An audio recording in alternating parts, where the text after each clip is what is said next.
My name is Assad. I just came back from Palestine a couple of days ago, John. Appreciate exactly what you clarified here. Only a couple of things that I'd like you to shed the light on. One of them is that you cannot equalize the mother of Sidrof, which is a settlement. According to our former U.S. presidents, it's illegal, an obstacle to peace. And the other one is that not only Hamas and Fatah, Abbas and Israel had a chance for them to not negotiate, to follow the rule of law, as you said, but none of the governments of Israel ever accepted any peace initiative at all. That's the only couple of things I'd like to clarify. Okay, I can and I will equalize the situation, the rights of human beings wherever they might be, whether they're in a settlement, whether they're out on the sea in a boat, whether they're on their way to the moon. I mean, human beings are human beings wherever they might be, whatever their nationality, and so on. We have to accord every human being, wherever they might be, in the first instance, the rights and protections enshrined in law.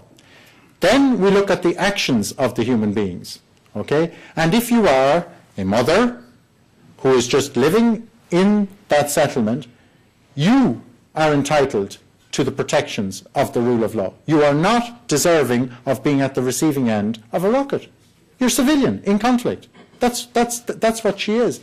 Just as the woman in Beth Hanoun in Gaza is also a civilian in conflict, and if the guys are firing rockets outside her door, it doesn't legalize or legitimize her being killed because they are firing rockets outside her door. She's entitled to the protections of law. So again, it is absolutely, and unless we can get there, which rehumanizes everybody in this conflict and gives them the protections that they're entitled to under law and judges them under law, then we're not going to proceed here. We're just going to continue on this cycle. The point that you make about the prior efforts in terms of agreements and so on, again, we need to focus on this. We need to ask ourselves, who's committed to peace? You know, it's not enough just to say I'm committed to peace. They're the bad guys, I'm the good guys. Or we're the good guys and they're the bad guys. Well, your commitment is reflected in your actions. That's your commitment. So again, we have to look at the prior agreements and take from that the evidence of whether there is a commitment or there isn't a commitment.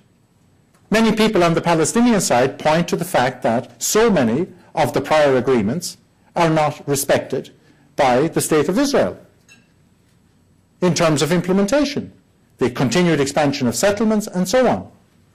And they point then to for them to the absence of good faith.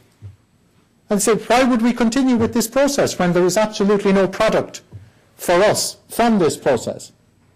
You want us just to go endlessly on discussing in a disingenuous way, in a way that is not delivering for our people, and so on. Absolutely. So again, bringing honesty to bear, basing our approach on simple facts, the truth. And again, these can be established. And it's not, as I say, it's not by one side or the other side. Objectively, what is happening, who's committed, who's doing what. Hello. I also met you in Gaza with Ambassador Richard Vitz in the spring, the group. My question, you recently met with George Mitchell, I think I read. I wonder if you can say anything about that you can share, if you see any hope there. Secondly, would there be less of a problem if the siege was lifted? Also, this war crimes, what do you think will come from that? And is it legal for Israel to be killing Hamas? I read just before the rockets went in, Israel kills 6 leaders of Hamas. Is that legal? I mean, how many Hamas leaders have been killed? They've been legally elected. Thank you. Okay.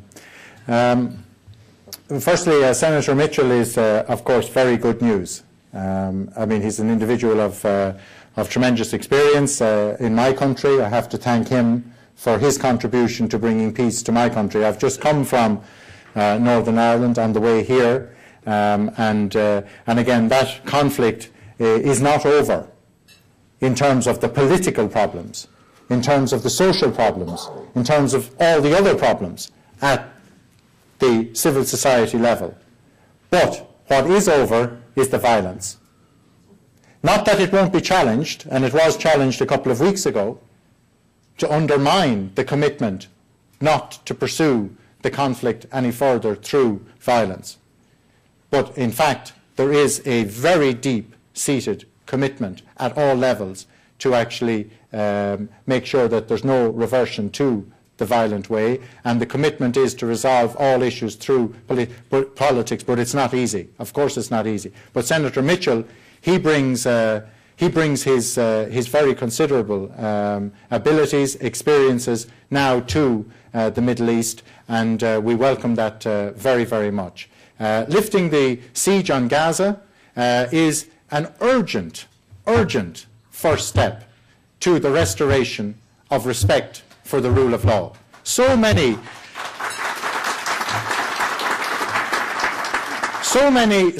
political leaders have described it as collective punishment, as illegal under international law. Well, then it should be lifted. There are genuine difficulties in terms of security, but we have to take the P out of security. That's the politics out of security. And we have to deal honestly with the security challenges. So if you can allow in 100,000 litres of fuel with the press of a button, then don't tell me that there are legitimate security challenges to upping that with another press of another button to 200,000 litres. The crossing is open, the fuel is flowing through the pipe. Now it's political as to whether it's 100,000 or 200,000. But the consequence of not letting in the adequate supply of fuel is that the legitimate businessmen in Gaza are being impoverished because they can't provide the fuel to the market. The ordinary people of Gaza are without the fuel they need. Doctors to go to their clinics, teachers to go to school, and so on and so forth. They're the ones who end up walking. My teachers last year were getting up at 5 o'clock in the morning to walk to work. They had no choice. There was no fuel for them. And meanwhile, the illegitimate businessmen are operating through the tunnels because fuel is coming in by that route. I mean, that's the reality. You don't have enough, then the black market takes over. So, again, that's just an example of the counterproductivity at so many different levels to the actual siege that's on Gaza at the moment. And if we just step one step back and say, hold on a second, it's illegal, collectively sanctioning an entire population for the actions of a few is not allowed under international law, let's open up those crossing points for the benefit of the people, not for the benefit of the politicians, for the benefit of the people. And then, of course, you will have the dividend of all of that. Again, there has to be accountability for all killings. You mentioned about the killing of Hamas and also the allegations of war crimes. One of the things that officials like myself need to be very careful of, and I'm very proud of the fact that as a lawyer, I am not a judge and jury. Okay? I have full respect for the rule of law, and one of the principles underpinning rule of law is that you are presumed innocent until proven guilty, and there is a due process. But you need to have an effective due process. You need to have a due process which enjoys the confidence of those who are depending on it, on both sides. So, again, what we actually need when we have these allegations of war crimes is we need a process which will be credible and effective in delivering accountability for those allegations, wherever they may come from. And both sides are making very serious allegations about the other's conduct during this last round of conflict and before that. And that's what I'm saying. These very serious allegations have to be addressed, but they have to be addressed credibly for those who are making them, effectively for those who are making them, and also to hold effectively accountable any and everybody who may or may not have violated the laws of war as they are set out.